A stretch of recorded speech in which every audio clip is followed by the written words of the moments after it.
All right, Organic Chemistry 2, we left off somewhere around here. We were looking at question 21.13, and I wanted to take a look at questions A and D, which are in my slides. So the first one, we're taking this secondary alcohol. We have a secondary alcohol here, and we want to convert that to an ester. Now, in terms of retrosynthesis, you see that we have 1, 2, 3, 4, 5, 6, 7 carbons over here. Then we have 1, 2, 3, 4, 5, 6. We have 6 carbons in our skeleton, and then we have 2 carbons over here in the ethyl group.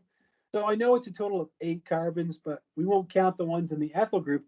But in terms of my retrosynthesis, what I'm thinking is if we could make this carboxylic acid, right, then all we'd have to do is an esterification reaction, right? We'd treat the acid with a catalytic amount of acid, ethanol, and we would remove water, and we'd end up with our carboxylic acid.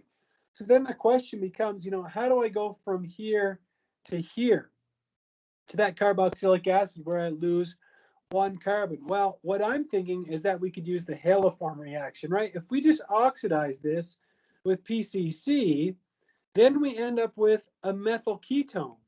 And we know that we can take a methyl ketone and we can treat it with bromine and sodium hydroxide in the first step, followed by aqueous acid in the second step, and we do the haloform.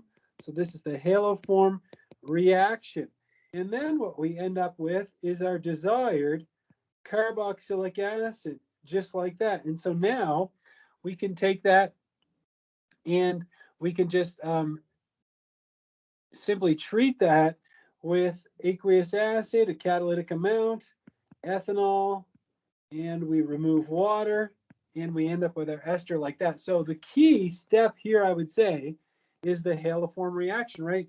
And so you got to recognize that you could take that alcohol and you can convert it into a methyl ketone, which is what we need for the haloform reaction. Now in 21.13D, we're starting with an imine, and we want to make an amide. And you notice again that we're losing a carbon, right? We have 5, 6, 7 carbons over here, and then we have 4, 5, 6 carbons over here. So I think the same thing applies, right? If we could start with the carboxylic acid in our retrosynthesis, right? And this is the same carboxylic acid I drew in the previous problem, right? If we could make that carboxylic acid, right, we could just treat that with thionyl chloride followed by excess ammonia, and that would give us the primary amide. So then the question becomes, how do I go from here to here? Well, hopefully you remember from the last chapter that we can take an imine and we can hydrolyze it back to a ketone. If we treat it with aqueous acid, this is just the hydrolysis of an imine. So I'll just write hydrolysis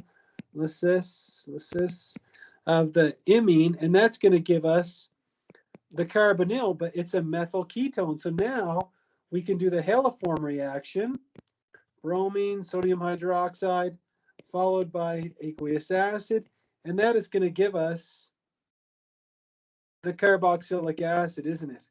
Right? And now all we have to do is treat that with thionyl chloride in the first step to make the acid chloride, followed by excess ammonia to make the primary amide. And so I think that's a really good practice problem, that one there.